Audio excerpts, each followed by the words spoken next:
Depuis bon nombre d'années, le droit à manifester n'est plus autorisé au Gabon, surtout lorsqu'il s'agit des partis politiques dits de l'opposition gabonaise, une mesure qui touche également la société civile, une situation qui laisse croire que la démocratie telle que pratiquée sous d'autres cieux a encore du chemin à parcourir chez nous. Plus près de nous, il y a juste 72 heures, la communauté nigérienne avec pour résidence Libreville a manifesté au siège de l'ONU pour exiger l'indépendance de la région du Biafra en proie à des violences avec les forces de sécurité.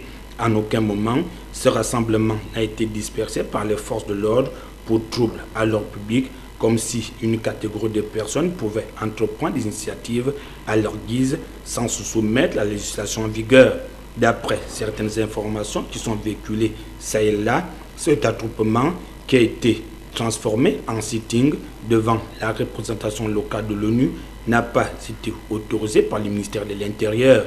Tout au mieux, ces individus ont bénéficié de la protection et de l'encadrement des forces de sécurité nationale.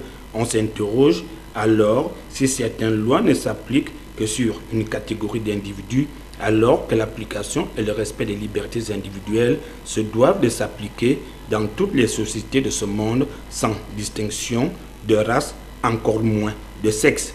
Les partis politiques de l'opposition gabonaise, la société civile et toute autre organisation ne devraient-elles pas aussi bénéficier du même type d'encadrement lors des manifestations? Là demeure la grosse interrogation.